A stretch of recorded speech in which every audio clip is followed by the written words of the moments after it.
Good morning family, শুভ জামাই ষষ্ঠী সবাইকে। আজকে হচ্ছে জুনের 1 তারিখ, জামাই ষষ্ঠীর দিন। তো গুড মর্নিং না, অ্যাকচুয়ালি খুব আফটারনুন হচ্ছে। কাল রাতে অনেক রাতে ঘুমিয়েছিলাম, এখন ঘুম থেকে উঠলাম 12টা পার হয়েছে। ব্রাশ করছি আর আজকের দিনটা তোমাদের সঙ্গে শেয়ার করবো, সঙ্গে থাকো। কালারটা করো মা। হ্যাঁ, তো যাই হোক, চলো আজকের দিনটা তোমাদের সঙ্গে শেয়ার করি। আজকে আমি জামা ষষ্ঠী খেয়ে বেরোবো আসামে একটা কাজে। যাই হোক, যেমনই হোক, যেটাই হোক, তোমাদের সঙ্গে সব শেয়ার করবো। আশা করি তোমরা অবশ্যই ভালো আছো। এখন বাড়ির সামনে থেকে গাড়িটা বার করছি, মাঠে নিয়ে যাবো, বিকজ এখানে একটু কাজ করবে, যার জন্য গাড়িটাকে পার্কিং থেকে সরাতে হবে। তো এখন গাড়ি সরাই। মার হাতের মটন না খেয়ে যেতে দিবে না, তাই ভাতের সঙ্গে একটু মটন টেস্ট করবো। সো ফাইনালি চললাম শ্বশুরবাড়ির উদ্দেশ্যে। মনীষা দাঁড়িয়ে আছে, বিকজ শাশুড়ি মায়ের জন্য কিছু কেনাকাটা করা হয়নি। তো এখন মনীষাকে নিয়ে যাব বাজারে, কিছু কেনাকাটা আছে। দায়িত্ব, জামাইয়ের দায়িত্ব পালন করার জন্য বাজার যেতে হবে। তো যাই হোক, আমি অনেকটাই লেট হচ্ছে, এখন 2:17 বাজে টাইম। দেখা যাক কতটা তাড়াতাড়ি, কারণ আমার আবার 3টে সাড়ে 3টের দিকে বেরোতে হবে আসামের জন্য। তো চলো এখন মনীষাকে রিসিভ করি।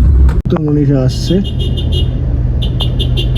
ও ম্যাডাম জি পাধারো মারে দেশ জামাই ষষ্ঠী। পাঞ্জাবি কইটা না না, আবার যাবো না, আবার পাঞ্জাবি নিয়ে পাল্টে। ব্যাপারটা হচ্ছে, আমি এই ড্রেস পরে আসছি, মনীষার পোষায় নাই। ও এখন জেদ করতেছে আমার পাঞ্জাবি পায়জামা পরে আসতে হবে, কারণ ও শাড়ি পরছে। এখন গাড়ি ঘোড়া আবার বাড়ি যাচ্ছি পাঞ্জাবি পায়জামা পরার জন্য। কে ভাই, কে ভাই? মানে অন্য সময় তুমি পাঞ্জাবি পায়জামা পরে ঘুরে বেড়াও। গতবার জামাই ষষ্ঠী খাইছো হাফ প্যান্ট পরে। গতবারের ব্যাপারটা আলাদা ছিল, আমি অসুস্থ ছিলাম। এবার আমি শাড়ি ঠাড়ি পরে রেডি হবো, কচি খোকা সাইতে আসছে। আরে ভাই কোচি, আরে ব্যাপারটা হচ্ছে, আমি এইখান থেকে মানে জামাই ষষ্ঠীটা খেয়ে, মানে ষষ্ঠী খেয়ে মানে দুপুরে লাঞ্চ করে আর কি যাবো আসাম কাজে। কাজে যাব ভাই আজকে। মানে আমি ভাবলাম যে একটু কমফোর্টেবলি যাই, যার জন্য গাড়িতে যাবো। অন্য সময় হচ্ছে ইয়ে পরো না, পাঞ্জাবি পায়জামা পরে কাজে যাও। আচ্ছা ঠিক আছে, এখন বাড়িতে আসলাম তো পাঞ্জাবি পায়জামা পরার জন্য। চলো চলো, এখন বাড়ি যাচ্ছি, যে বাড়ি মোড়ে আসছি। এখন আবার ড্রেস চেঞ্জ করতে হবে। ভাগ্য ভালো শ্বশুর বাড়িটা কাছাকাছি ছিল। ঠিক আছে, চলো বাড়ি যাই, ড্রেস চেঞ্জ করি। এই যে বাড়িতে এসে চেঞ্জ করলাম পাঞ্জাবি পায়জামা। খুশি? চলো চলো, লেট করো, চলো। তো এই যে ফাইনালি আবার পাঞ্জাবি পায়জামা পরে যাচ্ছি। শ্বশুর বাড়ি জিন্দাবাদ। বলো কালকার ঘটনা না। কি হবে? চলো যাই বাজারে কেনাকাটা করি। কালকে না একটা লুচি পর্যন্ত চলে দিকে দাও।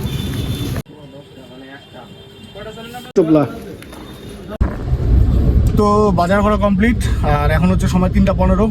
মানে আমার প্ল্যান ছিল 3টার দিকে ষষ্ঠীর পর্ব সেরে কাজের উদ্দেশ্যে রওনা দেওয়া। এখন আমি শ্বশুরবাড়ি পৌঁছাতে পারলাম না, কিন্তু আমার খুব তাড়াহুড়া আছে। এখন যাব, কোনো রকম লাঞ্চ করবো অ্যান্ড দেন বেরোবো। কজ এখন আর সময় করা যাবে না, কজ আমার ভেন্যুতে, মানে আমার ডেস্টিনেশনে যেতে কাজের মোটামুটি 1-1.5 ঘন্টার সময় তো লাগবে। তো সেই সময়টা হাতে রাখতে লাগবে। ক্লায়েন্ট আমাকে কল টাইম দিয়েছে 5:30। তো দেখা যাবে, হয়ে যাবে গো। রাস্তাঘাটে 4টার দিকে বেরোলো, 1.5 ঘন্টাতে 5:30 বাজে। চেষ্টা করবো 4টার আগেই বেরোনোর। 4টার আগে পারবা না, ওগুলো বলে লাভ নেই। চেষ্টা করতে হবে। তো ফাইনালি শ্বশুরবাড়ি এসে পৌঁছালাম।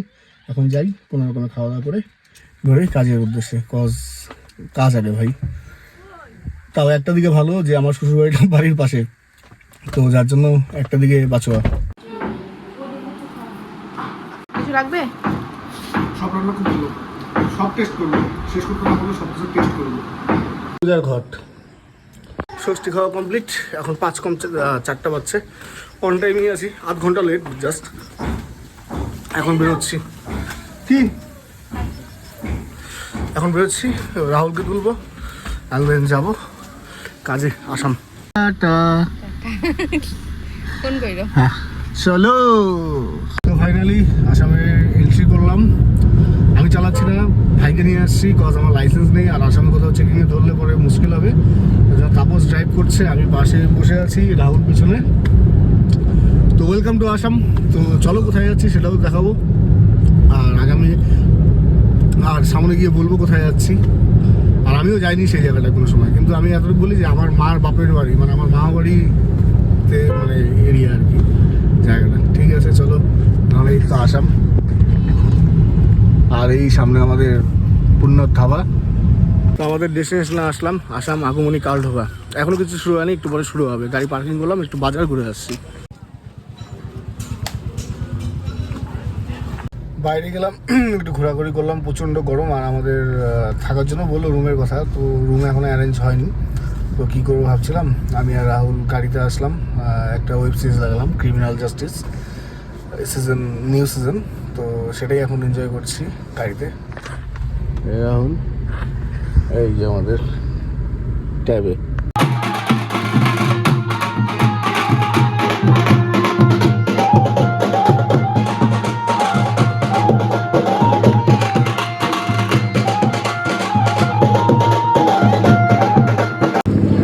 তো এখন মেহেন্দি অনুষ্ঠান হবে, জিনিসপত্র আমাদের সেট করা হচ্ছে, আর হচ্ছে মেহেন্দি স্টেজ, ব্রাইড আমাদের রেডি, আর ওভারঅল আমাদের set up complete almost. Bride আমাদের মেহেন্দি পড়ছে।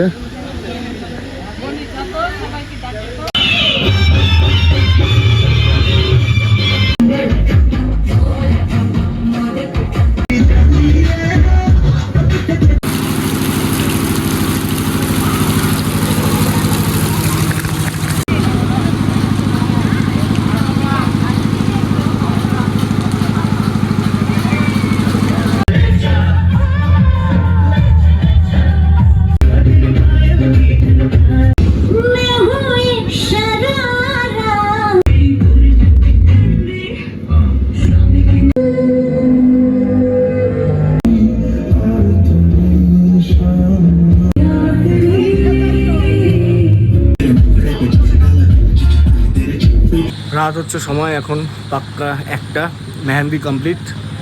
তো এখন যাচ্ছি ঘুমোতে, মানে এদের বাড়িতে আজকে থাকতে হবে, ক্লায়েন্টের বাড়িতে। আগামীকাল ওরা সেপারেট রুম করে দেবে। তো যাই হোক, আজকে রাতে একটু অ্যাডজাস্ট করতে হবে। তুমুল মুষলধারে বৃষ্টি হলো, আর এ হচ্ছে বিয়ের কালকে কুঞ্জ, হচ্ছে বিয়ের কুঞ্জ। ভাই সত্যি বলতে কী বলি, কিচ্ছু বলার নেই। যাই হোক, ব্লগটা এখানে এন্ড করছি। আশা করি তোমাদের ভালো লেগেছে। কিছু বলার থাকলে কমেন্ট বক্সে বলতে পারো।